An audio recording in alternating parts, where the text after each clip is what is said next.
When we protest against Scientology, are we protesting against the abuses or their beliefs? It might not be as simple as you'd think. My name is Phil Jones. I was in Scientology for 40 years. I've been out for over a decade, and I've been protesting against the abuses of Scientology for the past 10 years. Beliefs are basically in the mind or something internal. Like if you believe, like Scientologists might think that or believe in thetans, that a spirit or a soul. But it's not always that cut and dried because Scientology is not a belief system. So, Hubbard claimed that it was a scientifically proven system, and it's actually considered an applied philosophy. So what does that mean? There are beliefs that are sort of benign, that aren't harmful. If someone, like I said, if someone believes in thetans or Xenu or whatever, as long as it's not harmful to others. But a lot of their beliefs, which are in their policies, are harmful to others. So if you take the different abuses that they have, I'm going to list a few here, and then I'm going to relate to which policy in Scientology, which is their belief system, how it relates to that abuse. The first one I wanted to cover was predatory financial practices. There's a couple of policies that might relate to this, and one is the debt-taking plan, a policy written by Hubbard in August 1961, where members were urged to take on personal debt to pay for Scientology courses, and that would lead to financial hardship, pressure, and over their own personal needs. They might run themselves in debt over that. Another policy was the registration officer hat. A hat in Scientology is like their job or any materials or written materials that relate to training on their job. And that was written February 27, 1961. And that directs registrars to use high pressure sales tactics to enroll people in expensive courses.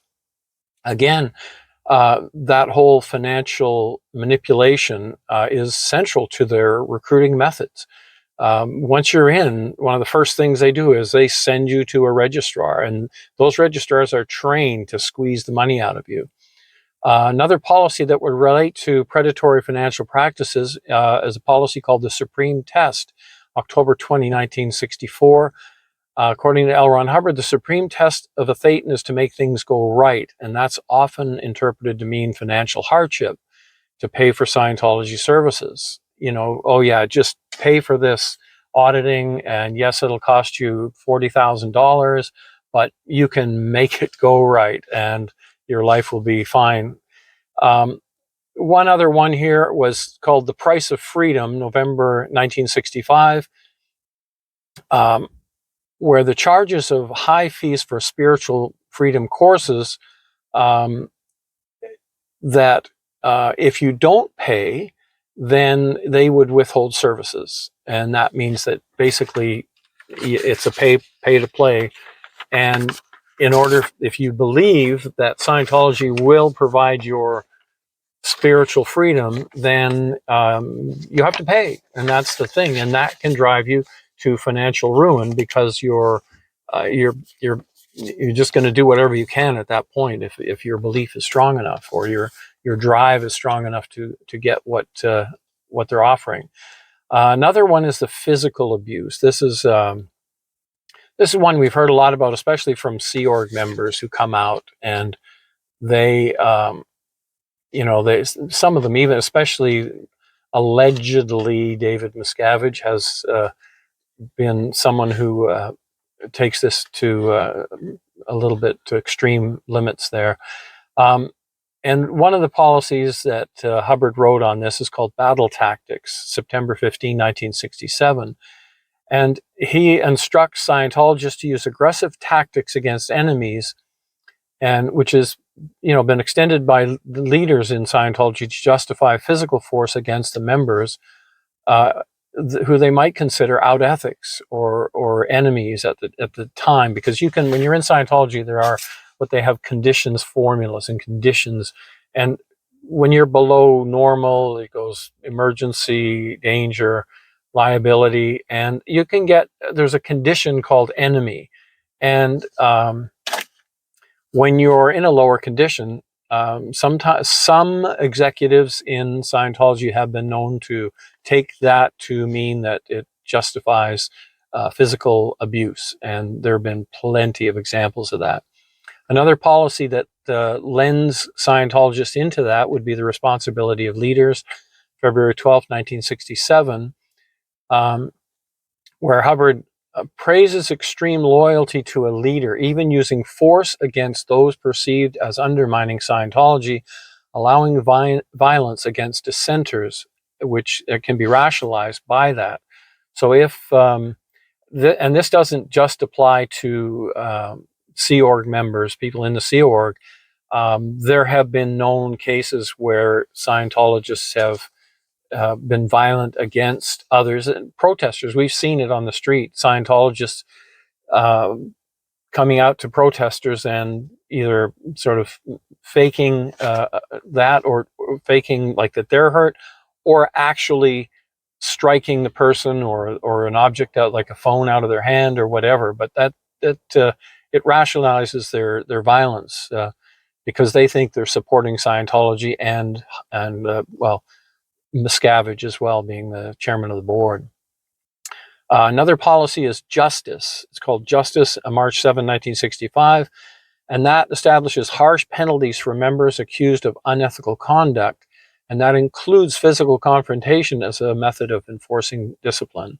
Yeah, I've read a number of things on that. You know, how when he was in school, when Hubbard had this story, but when he was in school, beat up a couple of bullies, and that supposedly handled it. So in a Scientologist's mind, if Hubbard did it, then it sort of makes it okay for them to do it. Because when you're in a cult like that and the leader is all knowing, all seeing kind of thing, then you're going to believe, you know, that what he's doing is right. So therefore it's okay for you to do it.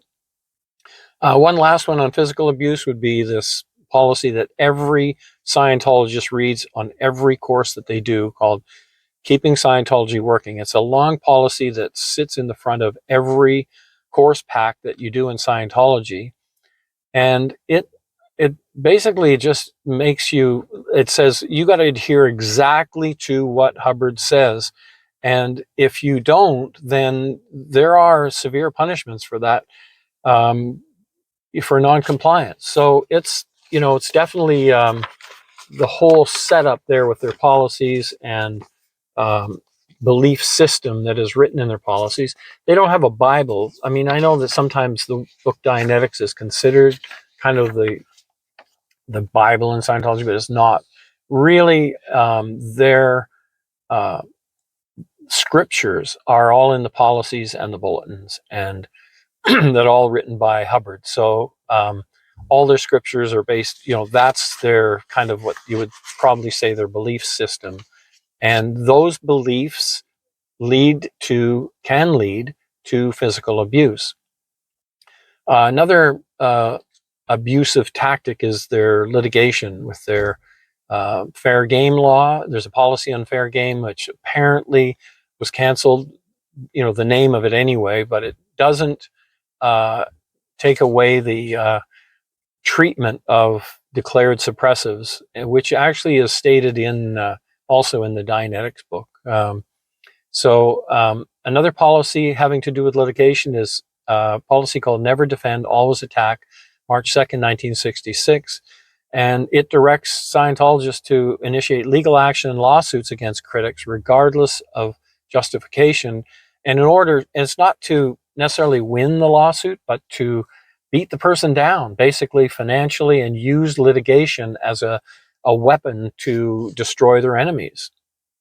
One last one on this one is a policy called Enemy SP Order, Suppressive Person Order. A suppressive person is someone who has basically criticized Scientology or done something that Scientology doesn't like, and they declare them a suppressive person. It's a label they put on them, and that label justifies the certain actions against them, and that can mean aggressive legal and costly legal tactics against them. So, and all sorts of different harassment. And their whole thing too is that they basically, they just attack the attacker. They're not going to turn. They're not a turn the other cheek religion. So they're, anyway. The next abuse is fair game, which, as I mentioned before, is the title of it has been taken out just because it was creating controversy. But it covers things like harassment, destruction of somebody's. They can go after where they work in order to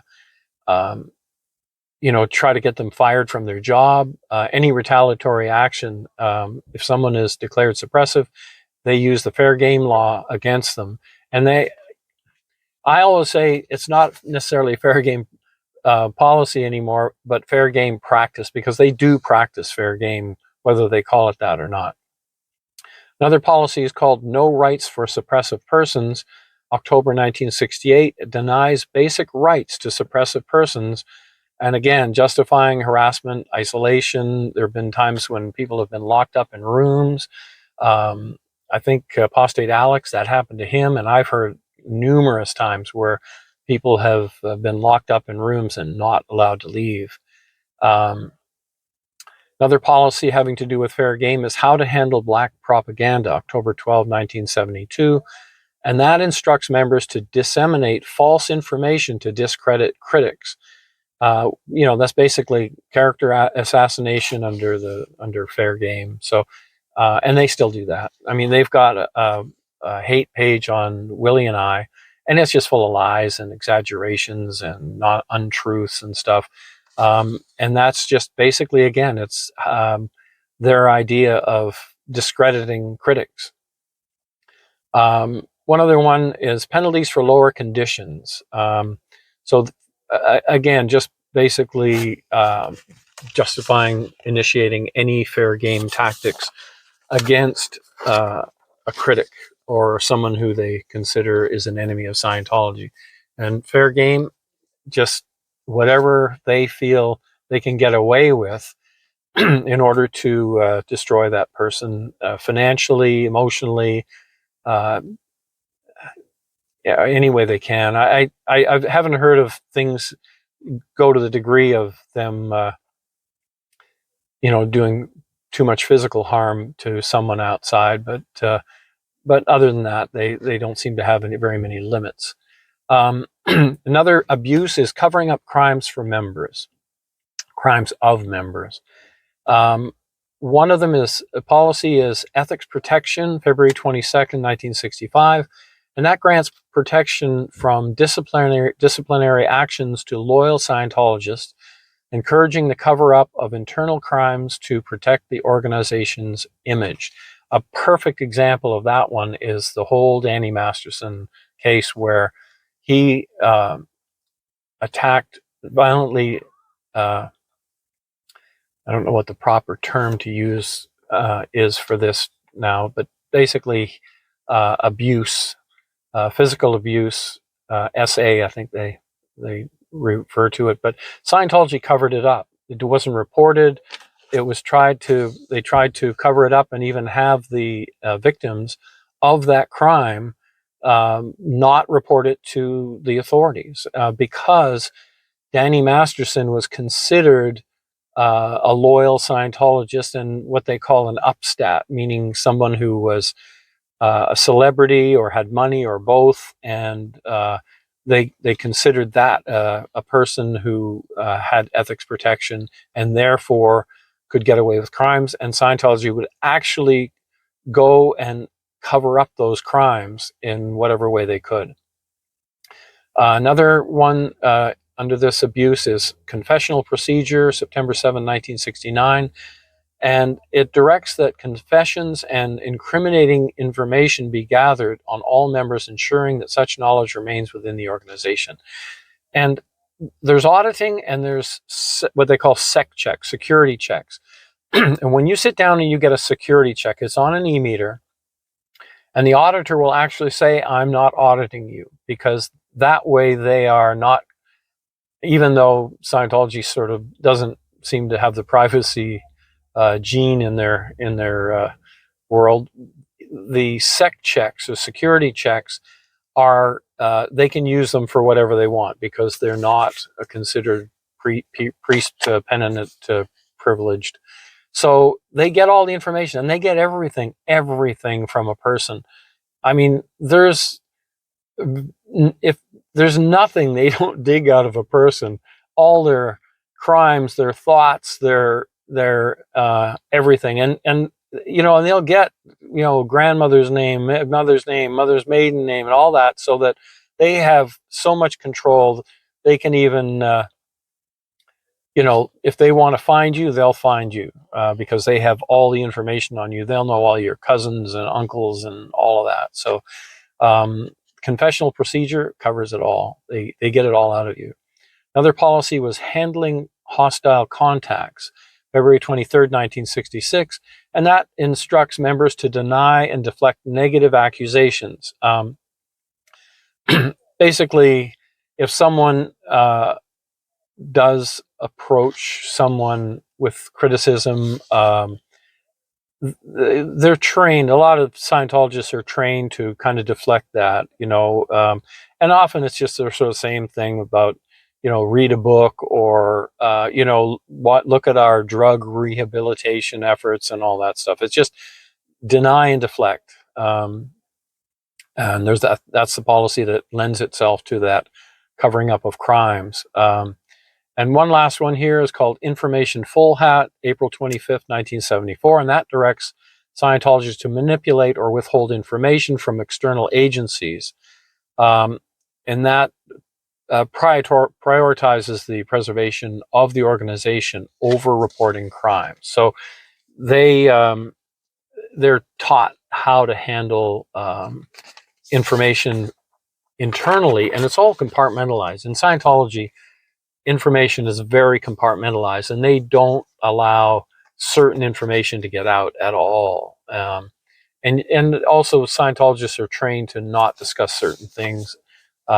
It's partly about their own auditing and their own case, which means their own personal issues and their reactive issues and stuff, but also things having to do with what's going on in the church. Just if they see something that's negative within, they're taught to not express that information out there. Going on to the next one here, abuse of children and child labor. Now, this is a big one because Scientology has this concept that Hubbard says that children are basically grown-ups in small bodies, and that justifies them treating them as adults. And it's more than that, because they treat adults like shit. They're like, we've gone over some of the physical abuse. So if children are adults in small bodies and they can treat them like adults, then we've covered all the different abuses, that physical abuses, financial abuses, and they can do the same to kids, and that's how they justify that. Some of the policies that cover this are Cadet Org Establishment, November 1974. And in that policy, it encourages the use of children in labor roles with minimal protection or compensation. So these kids aren't paid for, lifting rocks. And you've heard stories from Jenna Miscavige about this, when at her time in the Cadet Org, other people who've been in the Cadet Org as well, and just how no education really to speak of, except that might be what they need in order to study Scientology. But when our daughter went into the Sea Org, at first she wanted to go in at 14. We said no. But when she was older and she went in, she wasn't quite finished high school. But they promised us that, no problem, we will get her schooled and she'll finish high school.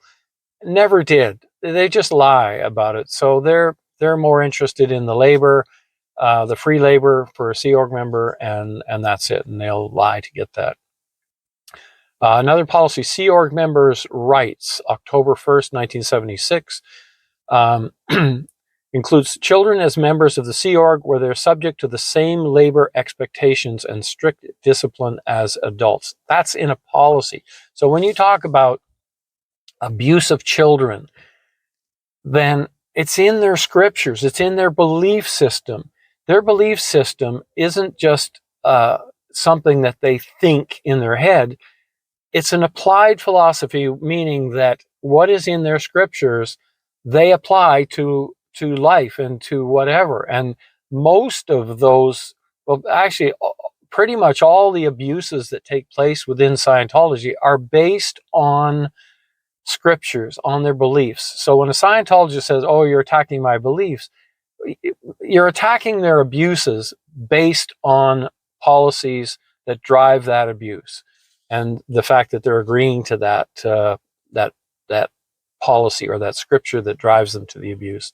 Another policy called Security Checks on Children, April 21st, 1961, requires children to undergo security interrogations, a practice that many argue is psychologically damaging and coercive.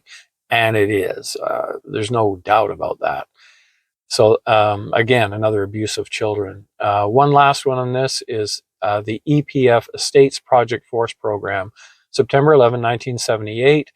And that is, the EPF is where if someone's joining the Sea Org, I know most people have heard of the RPF, the Rehabilitation Project Force, where that's for supposed rehabilitation, but a lot of it having to do with punishment. Well, the EPF, the Estates Project Force, is when a Scientologist joins the Sea Org, they have to go through this program to kind of study a few things, but also do some manual labor, physical labor, and they have to go through this as far as, in order to kind of get up to snuff. It's like their boot camp kind of thing in order to become a Sea Org member. And it includes minors in their rigorous labor-intensive training programs. And, so when they get a minor in there, and I know that they don't necessarily have 6-year-olds there anymore, as far as I know, but even if they hire a 14-year-old, those are children. I mean, I was recruited into Scientology as a child. I consider a child at, 15, 16 years old. And I had no idea. We didn't have an internet back then, so things might have gone different. Had we had an internet, I probably would have looked them up and not gone near it.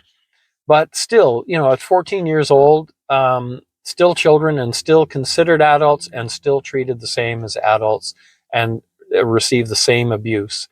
One last one I'll cover here. It is the last one I'll cover here on my notes here. Sorry if I'm dragging this all out. The last one I've covered is disconnection and shunning.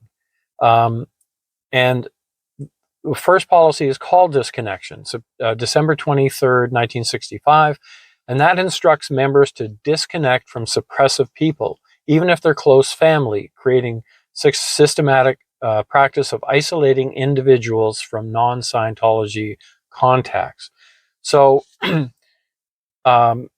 people that are in the Sea Org, whether they're public, staff, or Sea Org, are all made to disconnect from what Scientology considers a suppressive person, or someone who has criticized Scientology or done something that Scientology doesn't like or they don't approve of.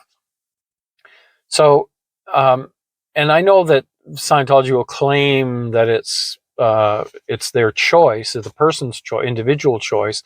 But if they don't disconnect from even a family member or friend or colleague or whatever who has been declared suppressive, then that person, that Scientologist, would be subject to the same punishment. They would be kicked out of Scientology if they don't and that's what happened to us, actually.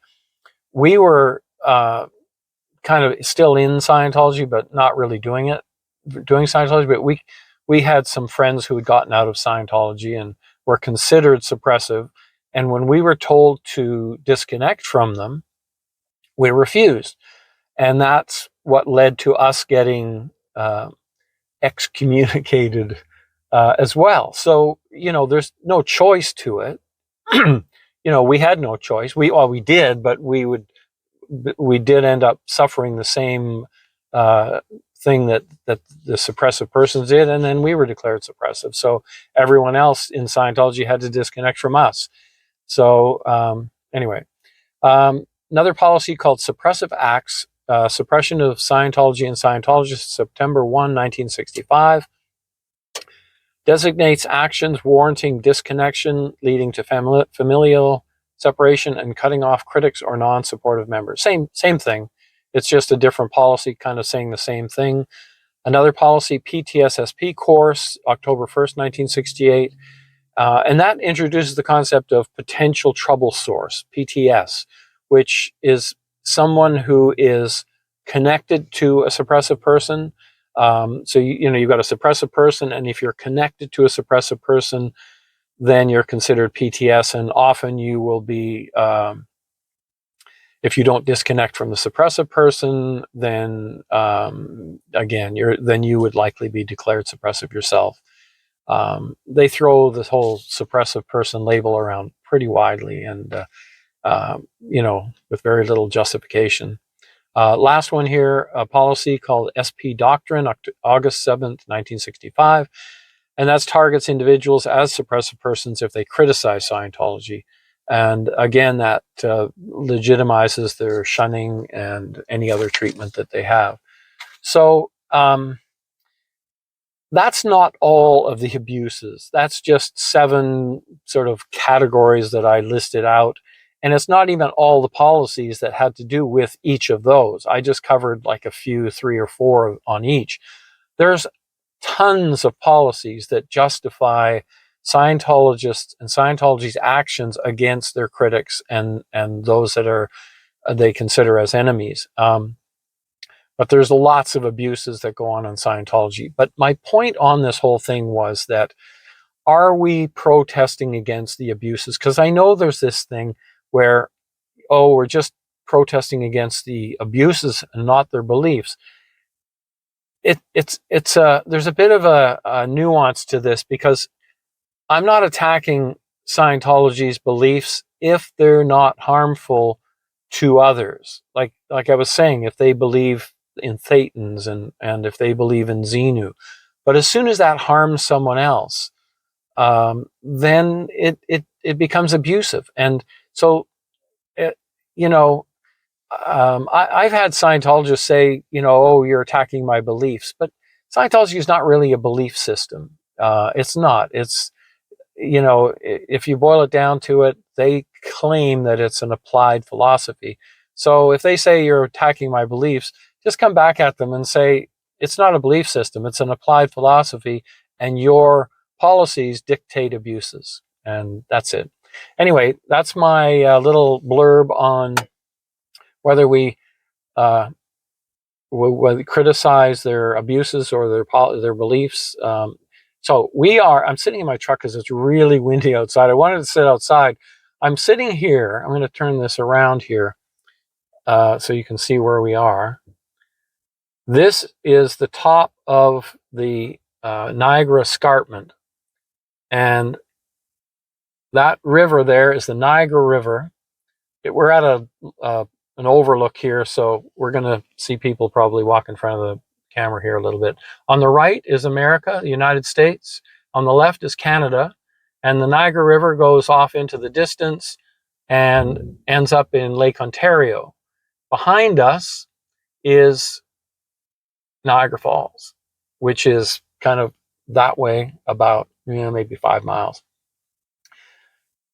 14,000 years ago, the falls were not far from here, but they've moved. They continue every year. They kind of wear themselves back and back and back. So they actually used to wear years ago. I don't remember that because there's no memory of past lives in reality. According to science, it used to be that the Niagara Falls would move back a lot more than it does nowadays. There's less water going over it, partly because they divert some of it to produce hydroelectric power. And that's a nice thing about where we live here in Niagara Falls is our electricity is very inexpensive. They actually don't call it electricity; they call it hydro. When you have your electricity in your house, you get a hydro bill because this electricity is from the power generating station in Niagara Falls here. So it does. you know, our electric bill here compared to anywhere else we've lived, it's really inexpensive, which is kind of nice in a way. So anyway, that's it for today. I appreciate all of you for watching, listening, and I hope that was at least a little bit informative. And bye for now.